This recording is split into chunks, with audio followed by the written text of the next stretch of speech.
Let's talk about your greatest secret weapon. It's something you do every single night, but you probably don't think of it as a superpower. I'm talking about sleep. Seriously. It's not a chore, it's not a waste of time, it's the ultimate upgrade for your brain, your body, and your entire life. So let's dive in and unlock the secrets to your brain's most powerful performance enhancer. All right, so here's our game plan. First, we're going to tackle the big question. Why are you so ridiculously tired all the time? Then we'll peek behind the curtain and see what your brain is really up to all night. After that, we'll get real about the high price of cutting your sleep short. And finally, the best part, we'll build your personal playbook for mastering sleep and taking back your energy. Okay, let's get right into it. If you're a teenager, you know the feeling of being completely and totally wiped out. I mean, the stats are kind of shocking. Over 70% of high schoolers are not getting the sleep they desperately need. So let's talk about that bone-deep exhaustion. Come on, you know this feeling, right? You somehow dragged yourself out of bed, made it to school, but your brain is definitely still on the pillow. You're just staring into space, and nothing your teacher is saying is actually sinking in. Your body's there, but your brain hasn't clocked in yet. Now, listen, this is super important. This is not a personality flaw. You are not lazy. That overwhelming tired feeling, that's a biological SOS signal coming straight from your brain. It's telling you something critical is wrong, and it is time we all learned how to listen to it.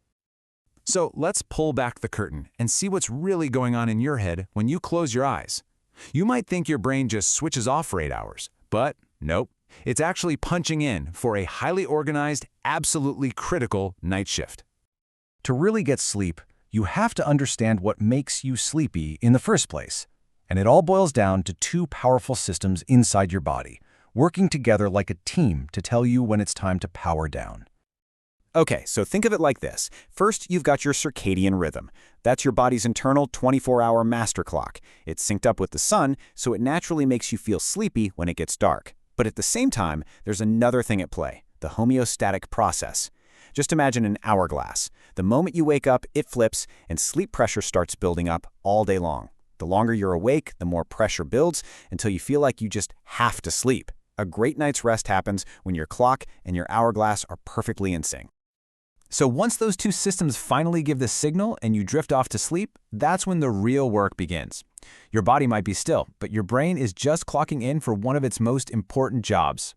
See, your brain works in these 90-minute cycles all night long. You start by just drifting off into light sleep, then you sink deeper, where your body starts its physical repairs. Then comes the deepest sleep. This is the super restorative phase, before you cycle up into REM sleep.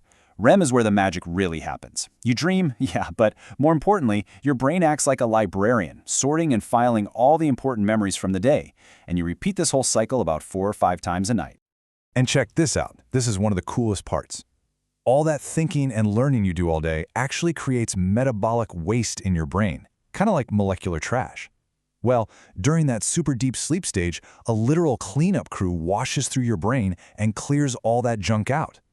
If you don't get enough deep sleep, that trash builds up, and that's why you feel so foggy and slow the next day. No deep sleep means no cleanup. Simple as that. Which brings us right to our next point, and this is where things get serious. Ignoring your brain's need for sleep isn't something you can just get away with. There is always a price to pay. So what's the magic number?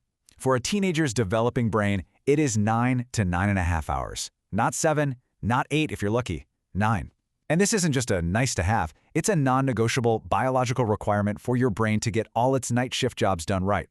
There's this fantastic old saying, lección dormida, lección aprendida. It means a lesson slept on is a lesson learned, and it's 100% scientifically true. That all-nighter you pull before a big test, it's literally one of the worst things you can do. Why? Because it's during that REM sleep that your brain takes all the stuff you studied and cements it into your long-term memory. When you sacrifice sleep, you are literally sacrificing learning. And the costs just keep stacking up. When you're running on fumes, your brain makes worse decisions, like grabbing junk food instead of something that'll actually fuel you.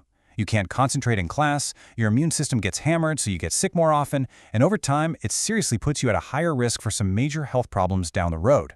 It's just not worth it. Okay, enough of the scary stuff. Here's the good news. The best news, actually. You are in complete control of this. So let's stop talking about the problem and start building your ultimate sleep playbook with some simple, powerful rules you can start tonight. First, the do's, the things you absolutely should be doing. Number 1, consistency is king. And I know this is the hardest one, but try to go to bed and wake up at roughly the same time. Yes, even on weekends, it keeps your internal clock happy. Also, wind down before bed. Read a book, listen to some chill music, and turn your room into a sleep cave, pitch black, silent, and cool.